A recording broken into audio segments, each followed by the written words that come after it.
Hello, boys and girls, and welcome back to SOAR class. I'm Miss Vukamanik. I'm so sorry I can't be here live with you today, but we're going to continue what we've been learning about this week. So on Monday, we talked about if items sink or float, and then on Tuesday, we started talking about submarines. Today, we are going to talk about an underwater explorer. And the person we're going to learn about today, his name is Jacques Cousteau. So I'm going to start by reading The Fantastic Undersea Life of Jacques Cousteau by Dan Yaccarino. All right?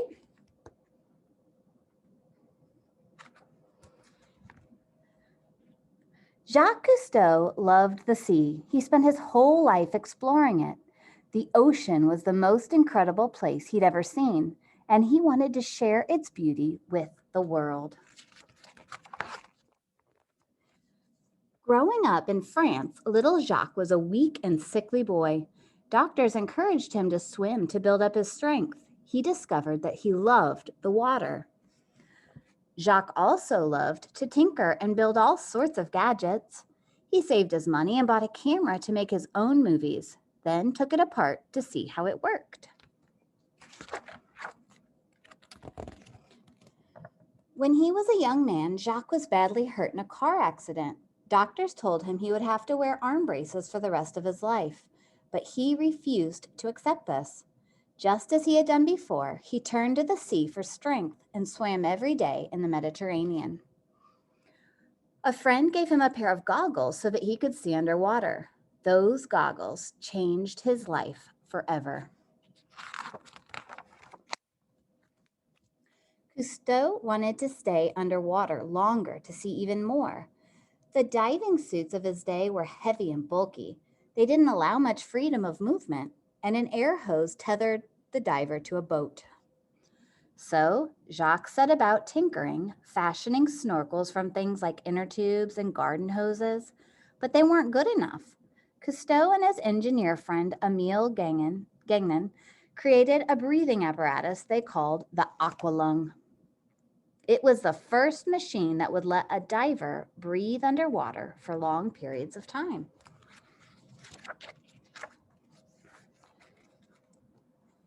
Now, Cousteau was free to truly explore. A silent world opened up to him.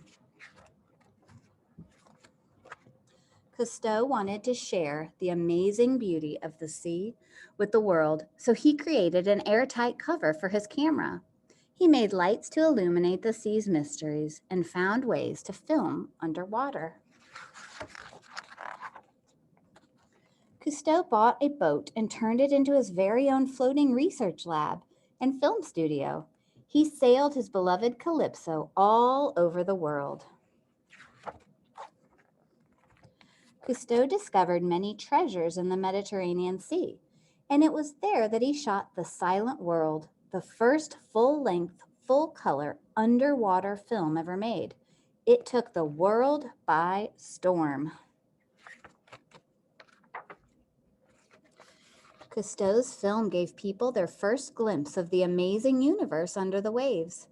Everyone loved what they saw as much as Jacques did, and they wanted to see more. So Cousteau set about showing them. He and his team created even better diving equipment and cameras. Cousteau's team invented the diving saucer, which could hold 2 people and descend 350 meters into the ocean. Next came the sea flea, which held 1 person and could go down 500 meters. Cousteau was on a never-ending quest to go deeper and learn more. Cousteau explored the frigid waters of Antarctica and found them teeming with penguins, humpback whales, and squid. Cousteau wanted to see if people could actually live underwater. He and his team built a series of underwater labs where people lived and worked for days and weeks at a time. But they found that people need sunlight to live, and so Cousteau's dream of colonizing the ocean was not to be. Jacques Cousteau was the world's ambassador of the oceans.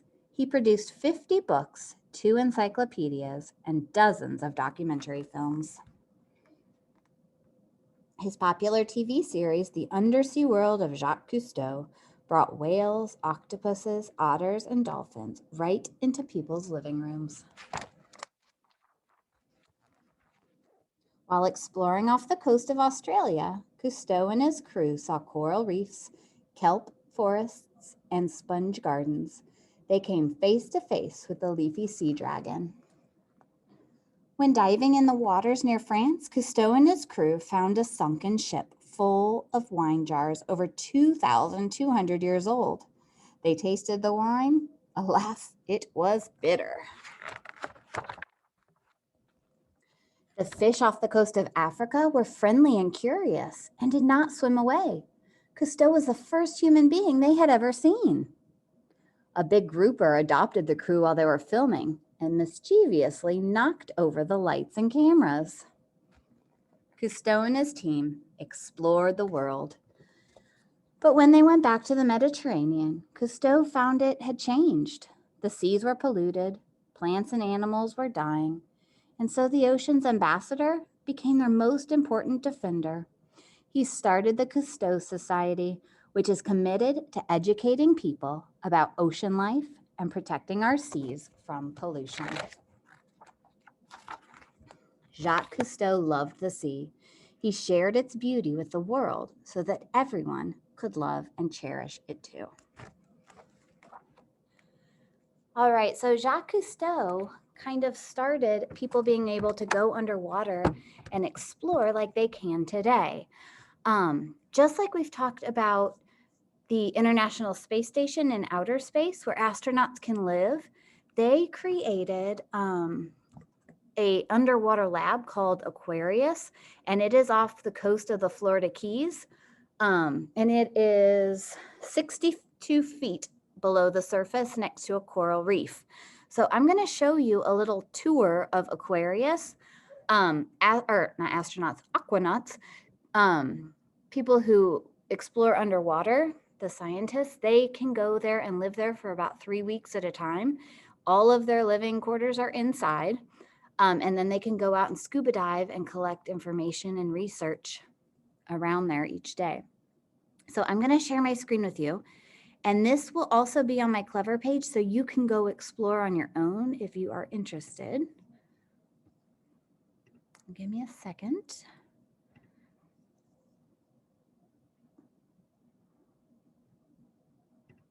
All right, so first I'll show you the outside of Aquarius, and what you can do here is you can just kind of scroll it around and explore. So this is the big tank that the scientists live in. You can see some fish floating by. See some fish up there too. All right, and then I'm going to show you inside. Go back here and do the interior. So you can explore this on your own. So this is what it looks like inside, and there are a few people who can live here at a time. Oops, get 6 people. And you can go around and explore and see the different areas. So you see the kitchen.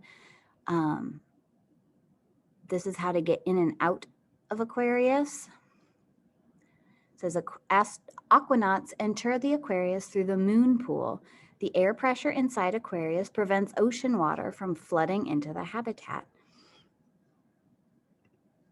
And astronauts even go underwater to feel the different pressures. Oops.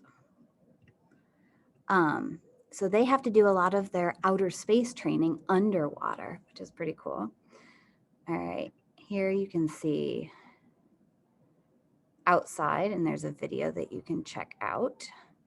And over here through, I need to get better at driving this thing. Through this, you can see what happens at night. You can see an attack. Come back, he's coming right at us. Oh, did you see that? Oh my God, right at the window. Just look right at the window, and there's the shark. Did you get it? All right.